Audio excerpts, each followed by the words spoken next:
Hello everyone, welcome to our YouTube channel Geography Genius led by Anshuman Mishra. So hope you all have a great day. अब हम बात करने वाले हैं climate control के बारे में। क्लाइमेट कंट्रोल जो क्लाइमेट को कंट्रोल करे, क्लाइमेट पे नियंत्रण रखे, ठीक है। जैसे हमारी ब्रेन हमारी बॉडी को कंट्रोल करती है, वैसे ही क्लाइमेटिक कंट्रोल के जो फैक्टर्स हैं ये क्लाइमेट को कंट्रोल करते हैं, ठीक है। अब बात करते हैं किस तरीके से ये चीजों को मॉनिटर करते हैं, चीजों को कंट्रोल करते हैं। सबसे बात करते हैं पहले लैटिट्यूड की। देखो सन के पास क्या है, सन के पास कोई और चीज है देने को, बस केवल एक चीज है, सोलर एनर्जी। तो देखो जो सोलर एनर्जी अर्थ के ऊपर आती है, इट इज अ कर्वेचर में। कर्वेचर एक तरह, अर्थ क्या है, earth is forming a curvature. तो उस कर्वेचर के कारण जो लैटिट्यूड्स हैं, देखो लैटिट्यूड चेंज होती रहेंगी ना, कर्व होगा तो लैटिट्यूड चेंज होगा कि नहीं होगा। ये अर्थ अगर एक राउंड है, अर्थ एक अगर एक स्फीयर है, तो बेसिकली उस पे जो लैटिट्यूड्स हैं उनमें डिफरेंशिएशन होगा, कुछ ना कुछ डिफरेंस होगा। तो वही डिफरेंस के कारण जो सोलर एनर्जी है वो इक्वेटर से लेके पोल तक में डिफरेंस क्रिएट कर देती है। अगर हम बात करें इसको, तो ये एक बॉल की तरीके है, ठीक है। You can see this is a ball.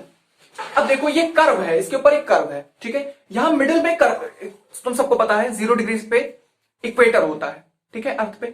उसके ऊपर होता है ट्रॉपिक ऑफ कैंसर, नीचे Capricorn and like all these thing, ठीक है। डिफरेंशिएशन वो अभी हम नहीं देखेंगे। अब जानो क्या बात है। तो देखो लैटिट्यूड का डिफरेंस है। अब जैसे मैंने भी बात किया ट्रॉपिक ऑफ कैंसर, वो लैटिट्यूड का डिफरेंशिएशन है, ये 0 है तो 23.5 है। जो लैटिट्यूड का डिफरेंशिएशन है वो टेम्परेचर में भी डिफरेंशिएशन लाता है। तो जो ये कर्व जो है, इस कर्व के कारण लैटिट्यूड में डिफरेंशिएशन है, तो यहां से जो सोलर एनर्जी होगी, यहां पे जो सोलर एनर्जी होगी उससे बहुत कम यहां पे होगी। तो यही डिफरेंशिएशन बेसिकली लैटिट्यूड क्रिएट करता है। लैटिट्यूड कुछ भी नहीं है। Latitude due to the curve of earth surface it creates a differentiation between the solar energy from the equator to pole. बस तुम इतना लिख दो तुम्हें फुल मार्क्स मिलेगा। तो लैटिट्यूड भी क्लाइमेट कंट्रोल करता है। क्लाइमेट कंट्रोल जैसे पोल पे टेम्परेचर लेस होगा, लेकिन मिडिल ऑफ द सेंटर मतलब इक्वेटर पे टेम्परेचर हाई होगा सोलर एनर्जी के कारण। क्लाइमेट कंट्रोल पे डिफरेंशिएशन किया कि नहीं किया, तो ये क्लाइमेट कंट्रोल करता है।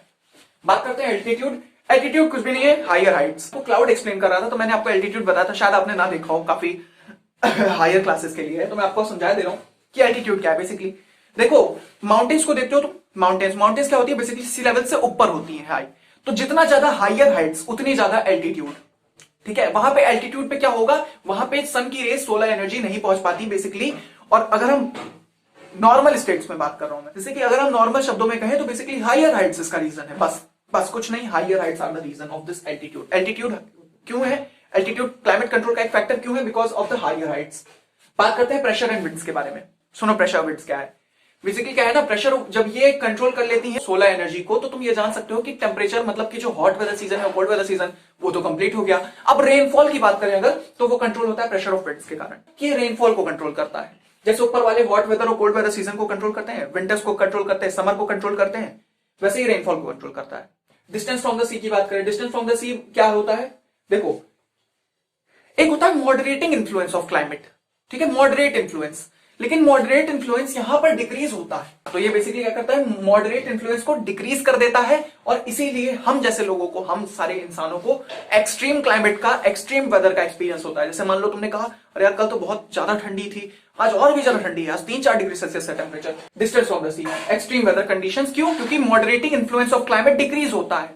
बस इतना है, जितना डिस्टेंस फ्रॉम द सी होगा उतना एक्सट्रीम वेदर कंडीशन होगा, due to decrease moderating influence of climate, ठीक है। ओशन करंट्स के बारे में बात करते हैं। अगर ओशन करंट्स के बारे में बात करें तो ओशन करंट्स कुछ भी नहीं है।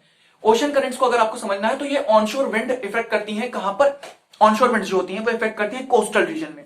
सी के सामने वाले जो रीजन होते हैं बेसिकली उन्हें हम कोस्टल रीजन कहते हैं, ठीक है।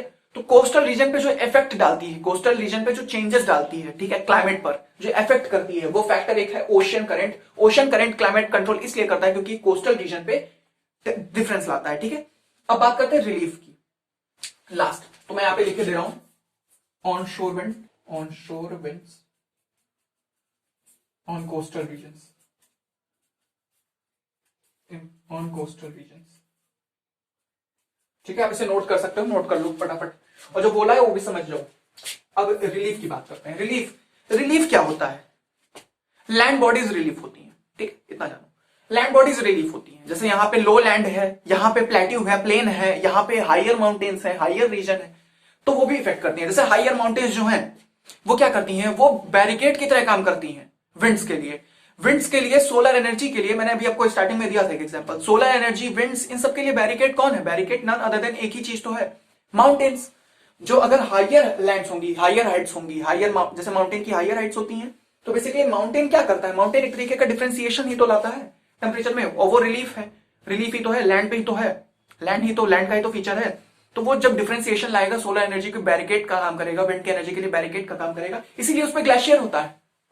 ग्लेशियर कैसे होता है, बेसिकली जब वहां पे टेम्परेचर का डिक्रीज होता है, क्योंकि कोल्ड विंड्स जब उससे टकराएंगी बैरिकेड से, मतलब कि माउंटेन से, तो जो वाटर मॉलिक्यूल्स होंगे वो आइस में कन्वर्ट हो जाएंगे, तो इसीलिए वहां पे ग्लेशियर होता है। ग्लेशियर के कई रीजन हैं, एल्टीट्यूड भी रीजन है, और ये जो बैरिकेशन का प्रोसेस बताया ये भी एक रीजन है, क्लाउड्स भी एक रीजन है, तो काफी सारे रीजन होते हैं, तो उस पर हम बात नहीं करेंगे।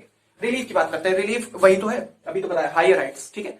तो this is landform, this is been concluded now. But क्यों नहीं, अर्थ के कर्वेचर के कारण जो कर्व है उससे जो सेंटर पे जो सोलर रेज पड़ेंगी, जो सोलर एनर्जी पड़ेगी, उसमें पोल्स के कंपैरिजन में बहुत डिफरेंस होगा, क्योंकि पोल के ऊपर सोलर एनर्जी उतनी अच्छी नहीं पहुंच पाती है, ठीक है।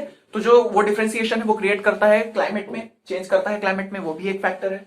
So basically the comparison, if you do the comparison, और एल्टीट्यूड की बात करें तो हायर हाइट्स, बस हायर हाइट्स पे टेम्परेचर लेस होगा क्योंकि एल्टीट्यूड हायर होगा।